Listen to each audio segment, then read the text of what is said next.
بسم اللہ الرحمن الرحیم۔ السلام علیکم دوستو۔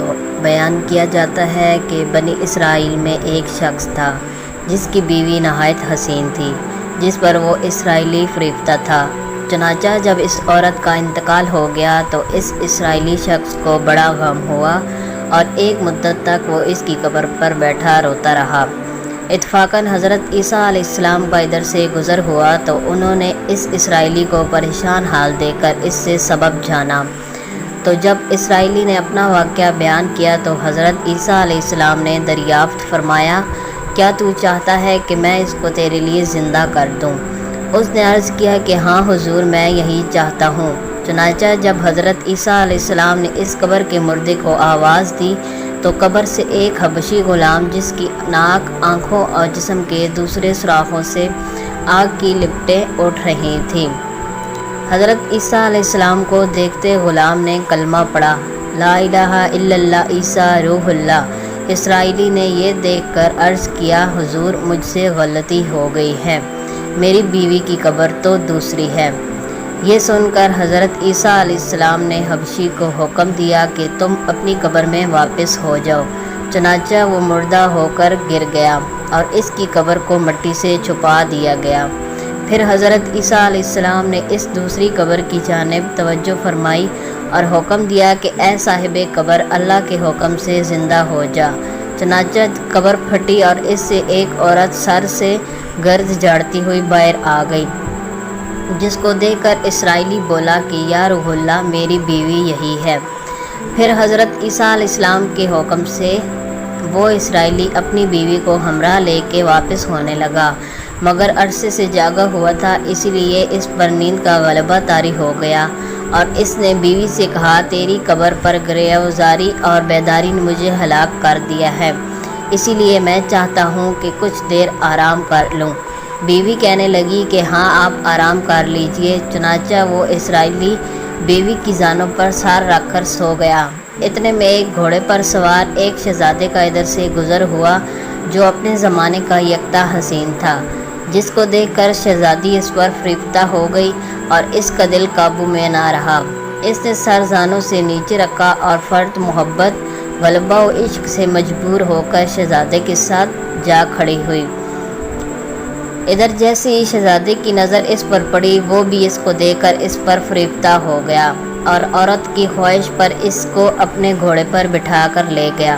چنانچہ اس کے شوہر نے بیدار ہو کر جب اپنی بیوی کو نہ پایا تو نہایت پریشان ہوا اور اس کے ملنے کی تدبیر سوچنے لگا۔ سوچتے سوچتے آخر اس نے نشانہ قدم پر چل کر اپنی بیوی کو تلاش کر لیا، جو شہزادے کے پاس پہنچ چکی تھی۔ اس کو دیکھ کر اسرائیلی نے شہزادے سے عرض کیا کہ یہ میری بیوی ہے، آپ اس کو چھوڑ دیجئے۔ ابھی شہزادہ کچھ کہنے بھی نہ پایا تھا کہ اس عورت نے کہا، میں تیری بیوی نہیں بلکہ شہزادے کی لونڈی ہوں۔ یہ سن کر شہزادہ اسرائیلی سے کہنے لگا، مجھ سے میری لونڈی کو لینا چاہتے ہو؟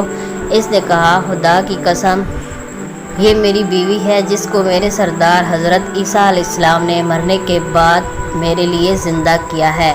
ابھی یہ گفتگو ہو رہی تھی کہ اتفاقاً حضرت عیسیٰ علیہ السلام وہاں تشریف لے آئے، جن کو دیکھ کر اسرائیلی کہنے لگا، یا روح اللہ، کیا یہ میری وہ بیوی نہیں ہے جس کو آپ نے میرے لیے زندہ کیا ہے؟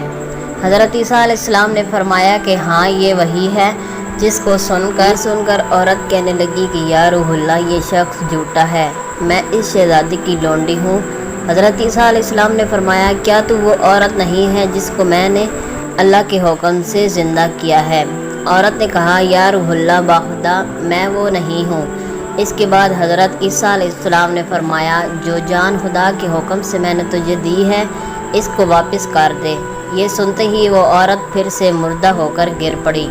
پھر حضرت عیسیٰ علیہ السلام فرمانے لگے کہ جو شخص ایسے آدمی کو دیکھنا چاہے جو کافر مرا تھا اور زندہ ہو کر ایمان لایا تو وہ اس حبشی غلام کو دیکھ لے، اور جو کوئی ایسے شخص کو دیکھنا چاہے جو مومن بنا تھا، پھر اللہ نے اس کو زندہ کیا اور کافر ہو کر حالت کفر میں مر گیا، تو وہ اس عورت کو دیکھ لے۔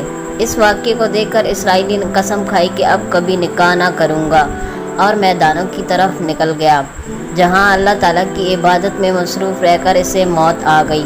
اللہ تعالیٰ اس پر رحم فرمائے۔ نبی اور رسول کے اقرار اور انکار کا نتیجہ اس حقائق سے ظاہر ہوتا ہے اور سبق ملتا ہے کہ کامیابی اپنے نبی کی اطاعت و محبت سے ہی مل سکتی ہے۔